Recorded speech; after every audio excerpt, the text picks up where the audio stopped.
Hello friends, welcome to रोशन की class YouTube channel. दोस्तों, आप सभी का आज की इस पाठ्य योजना की वीडियो में एक बार फिर से बहुत बहुत स्वागत है। आज की इस पाठ्य योजना की वीडियो में हम यहाँ पे देखने वाले हैं विज्ञान की पाठ्य योजना। तो अगर आप लोगों को विज्ञान यानी कि साइंस की पाठ्य योजना देखनी थी तो आप लोग आज की कंप्लीट वीडियो देख सकते हैं। डिटेल में यहाँ पे मैंने आप लोगों को कंप्लीट पाठ्य योजना बना के दिखाया हुआ है विज्ञान विषय का। तो वीडियो अगर अच्छी लगे, आप लोगों को लाभ मिले इस वीडियो से, तो प्लीज़ वीडियो को लाइक कर दीजिएगा। ऐसी वीडियो डेली बेसिस पे देखने के लिए रोशन की क्लास यूट्यूब चैनल को सब्सक्राइब कर लीजिएगा। नीचे सब्सक्राइब बटन होगा, जहाँ वीडियो देख रहे हैं आप उसके नीचे सब्सक्राइब बटन होगा, उस पर क्लिक करके सब्सक्राइब कर लीजिएगा। साथ ही साथ बेल आइकन दबा के रखिएगा, बिल्कुल फ्री है सारी चीज़ें, जिससे मेरी वीडियोज़ आप तक बिल्कुल फ्री में पहुँचती रहें। तो चलिए देर नहीं करते हैं, स्टार्ट करते हैं आज की वीडियो। देखिए यहाँ लिखा गया वार्षिक पाठ्य योजना।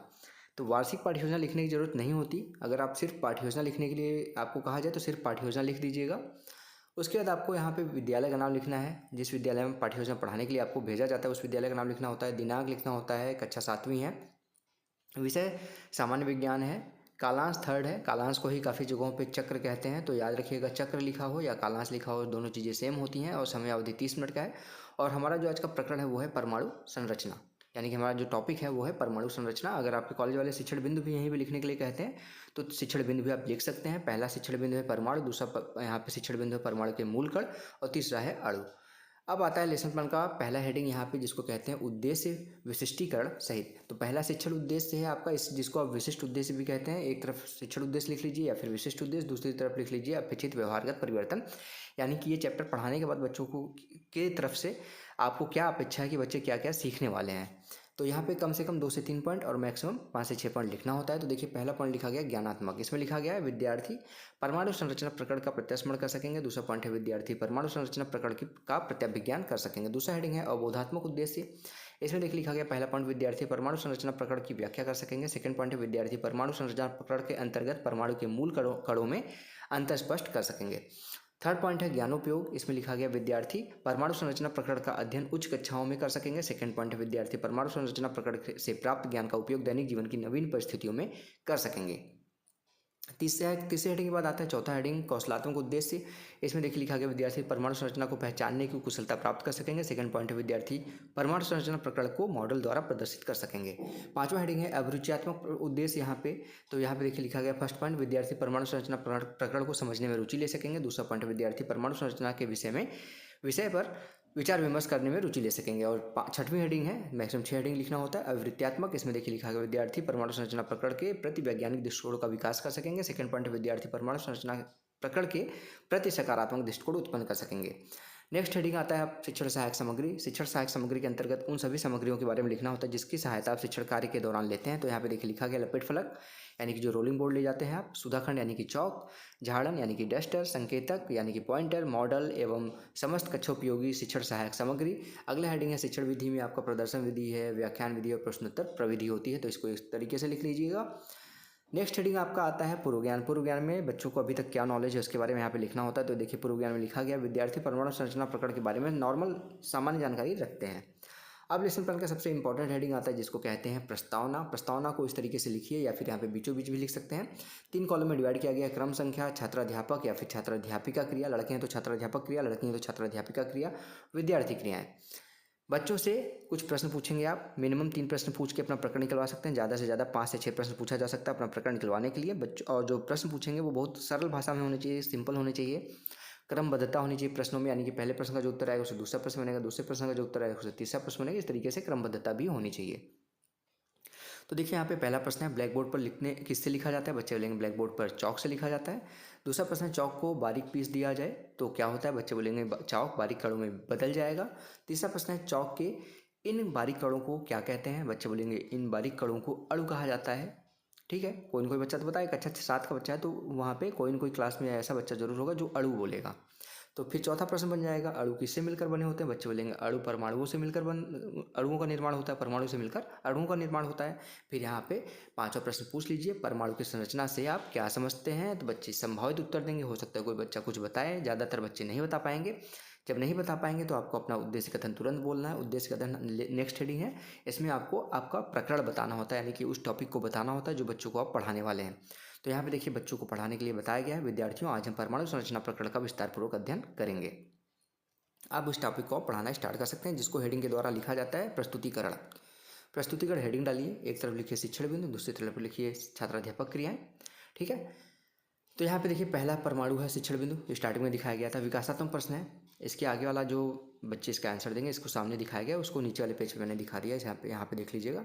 ठीक है, यहाँ पे उसके सामने, तो यहाँ पे ध्यान से देखिएगा। आप चाहें तो एक ही पेज के सामने आमने सामने लिख सकते हैं। पहला प्रश्न है, प्रत्येक पदार्थ किससे मिलकर बना होता है? तो बच्चे बोलेंगे प्रत्येक पदार्थ यहाँ पे सूक्ष्म कणों से मिलकर बना होता है। फिर दूसरा प्रश्न यहाँ पे बनेगा, इन सूक्ष्म कणों को क्या कहते हैं? तो बच्चे बोलेंगे परमाणु कहते हैं। तीसरा प्रश्न, परमाणु को परिभाषित कीजिए। बच्चे नहीं बता पाएंगे तो इसके बारे में स्पष्टीकरण देंगे आप यहाँ पे छात्राध्यापक कथन में। यदि किसी वस्तु का पदार्थ का निरंतर विभाजन किया जाए तो जो सबसे छोटा भाग हमें प्राप्त होगा उसे ही परमाणु कहते हैं। अर्थात किसी तत्व का वह छोटे से छोटा कण जो रासायनिक अभिक्रिया के अंतर्गत भाग ले परंतु स्वतंत्र अस्तित्व नहीं रखता, उसे यहाँ पे परमाणु कहते हैं। प्रथम परमाणु सिद्धांत जॉन डाल्टन ने दिया था। अब बोधात्मक प्रश्न है, देखिएगा परमाणु किसे कहते हैं? तो यहाँ पे बच्चे नीचे यहाँ पे देखिए लिखा गया है,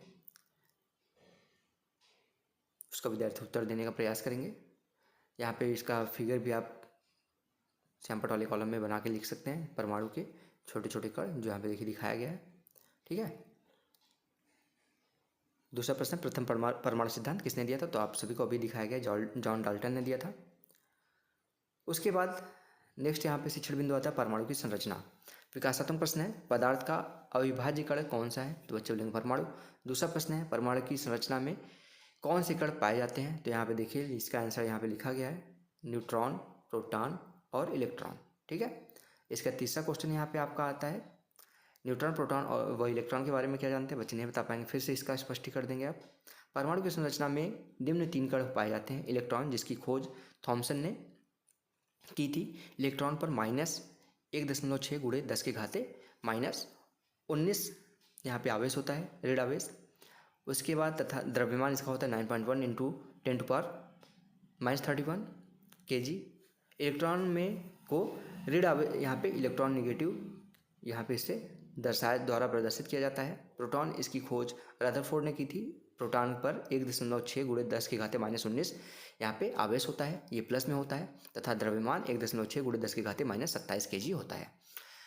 इसे P+ यहाँ पे इस तरीके से प्रदर्शित करते हैं। यह नाभिक में पाया जाता है। न्यूट्रॉन, इसकी खोज जेम्स चैडविक ने की थी।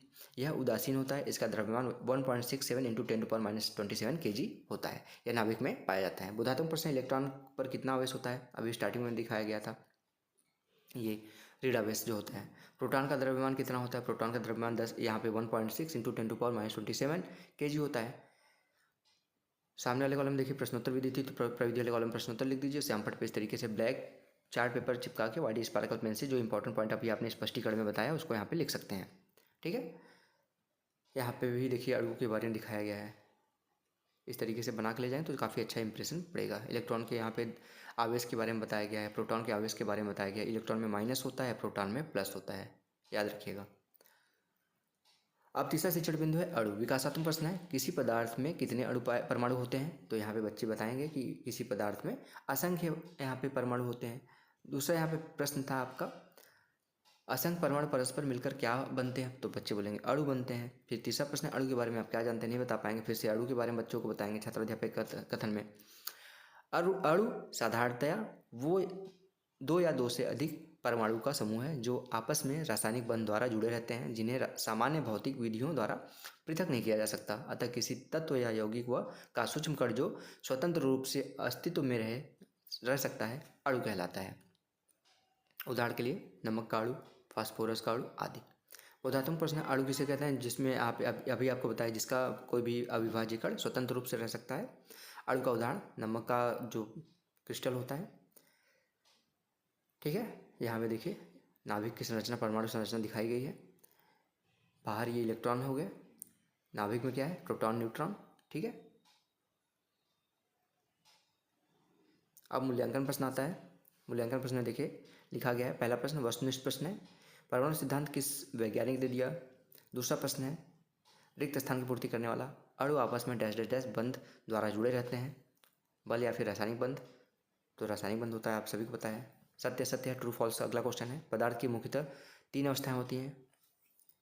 चौथा प्रश्न है अति लघुतरात्मक प्रश्न है, अणु किससे मिलकर बना होता है?